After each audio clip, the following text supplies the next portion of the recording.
Hi everybody, I'm Michael. Welcome. Today we're going to be talking about the variegated autograph tree, Clusia rosa variegata, and how you can grow her in a container on your patio or in your garden down in hardiness zones 10B through 11. So, you ready to dig in? Let's grow.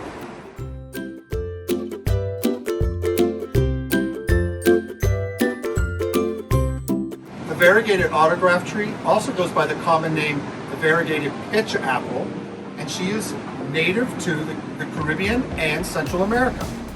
She goes by, as I mentioned earlier, she goes by the botanical name Clusia rosa variegata, and the variegata stands for this wonderful variegation that this plant has on her leaves. So pretty. You all know I'm a sucker for variegated plants. And this one here is more or less rare. It's hard to get your hands on one of these. The Clusia rosa, the standard autograph tree or pitch apple tree, is commonly available in the nursery industry down here in South Florida. She can be maintained as a shrub or a tree, and if you grow her as a tree in your garden, she can get to about 20 feet tall to about 15, 18 feet wide over time. And in a container like this, she'll get to about 5 or 6 feet tall and 3 or 4 feet wide, but you can trim her to control her.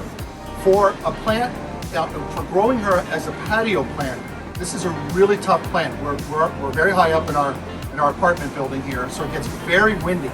And this plant, because she has another characteristic of this beautiful plant, is that she's got these thick, waxy leaves, these obovate shaped leaves that will hold water and moisture. And this is a very drought tolerant plant.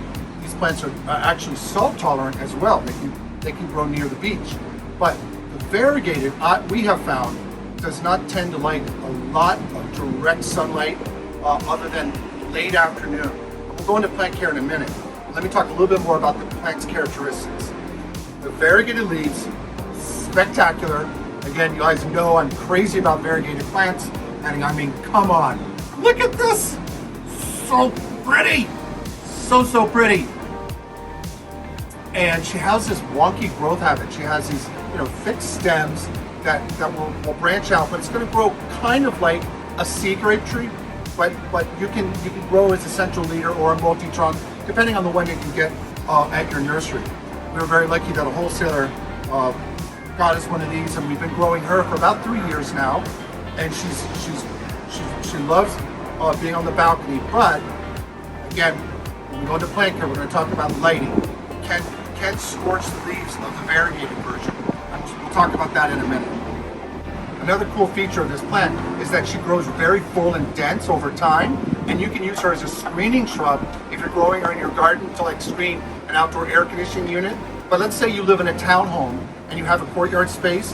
Many times in their courtyard space they put their outside air conditioning unit there, and it's an eyesore. You could put this plant in a potted container or a few of them, and once they grow in, they'll form a very dense shrubby mass, and it'll screen your AC unit. So this plant is very good for that. There are some wonderful natives as well that this is a non-native, because again, like I mentioned, she's native to the Caribbean and Central America. But there are some natives like the stoppers. Here's a picture of a Simpson stopper. Forms a nice dense hedge. And I also have a picture here for you of locustberry, another Florida native. Beautiful flowers on this one, and both of these natives are great butterfly and wildlife attractors. So they're also something to consider for screening plants. We've also done a video on native trees and shrubs on our channel, so you can always check out that video if you'd like to learn more. Okay, now that we've talked about the variegated Clusia's characteristics, let's rotate over and talk about plant care.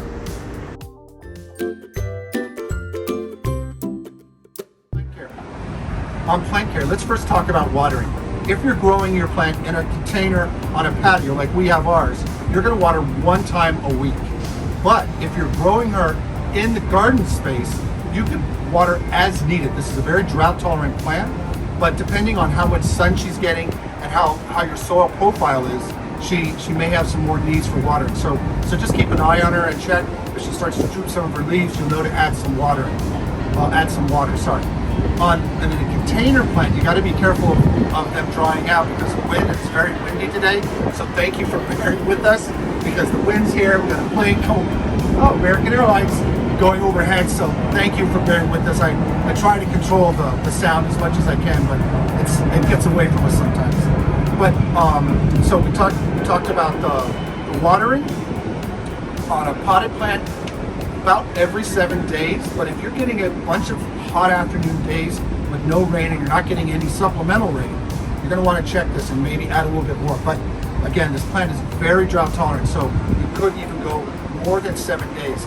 But typically in a container, this plant, they get very hot from the sun on a balcony. If you're getting 6-8 hours, we face west here, then the plant would dry out. You need to add some more water. Okay, now let's talk about lighting.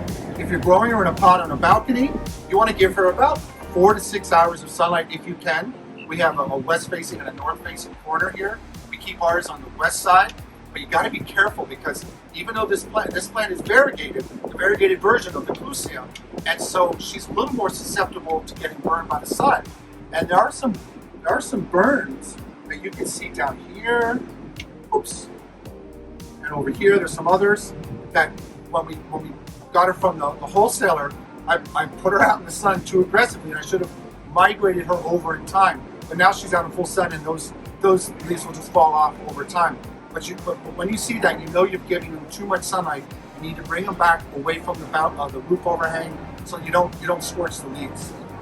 And growing in your garden space, I think it's best for the variegated one to have hard sun. So plant under some coconuts or under a large tree like a gumbo or some other trees that you have in your yard. This will do great. But if you give her full sun, again, you're going to have to let her acclimate. The best one to grow in full sun is her cousin, the Clusia rosa. That one just doesn't have the variegation, and that one grows in full sun. On soil types, we recommend this soil profile. Use 60% potting mix, add 30% worm castings, and then to that, add 10% sand or perlite. And you mix it together, and that'll do great in a potted container if you're growing her on a patio, or the same in your yard. She's gonna grow very well with that. She wants a well-drained mix because this plant is salt tolerant and grows more coastal, so it has more well-drained soil. So that sand perlite or sand and or perlite will help with the drainage. So now that we've talked about that, let's go into fertilizing. You can use a simple 20-20-20 in the spring and summer months, so from like April to August, and you really don't need to do any more after that. You don't even really need to fertilize, it's very tough, but we add fertilizer in the growing season. So she's super easy to take care of, doesn't have a lot of pests. Talk a little bit about that. We haven't had any pest problems, but on any plant, you've always got to make sure you look out for mealybugs, scale, thrips, and the like, spider mites. But we haven't had any issues with our variegated autograph tree. So cool, you all. So pretty. Look at this one, all variegated. Oh, this one's 100% variegated. Woo-wee! So neat. All right, so we talked about temperatures. Grows in zones 10B to 11, 10B through 11. So that's basically South Florida. She probably could do well in 9B, but I think she doesn't like the cold. So if you're growing on coastal 9B, if you get a really wicked cold front, she'll drop her leaves. But she probably won't die. You don't want freezing temperatures. This plant will die. This is a tropical plant. Okay, so now that we've touched base on all of that, we're going to encapsulate all this in written care instructions for you, and then we'll come back and do a quick summary at the end. All right, let's go on to that side.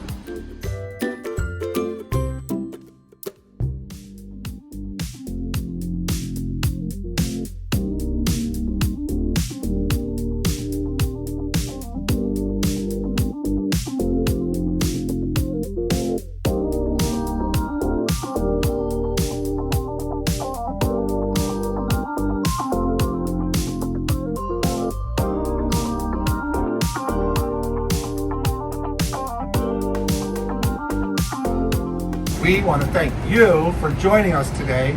And if you have any thoughts or questions, just leave them in the comment section below and we'll make sure we get back to you. And until the next video, Bye! Please remember to like, subscribe, and hit the notification bell.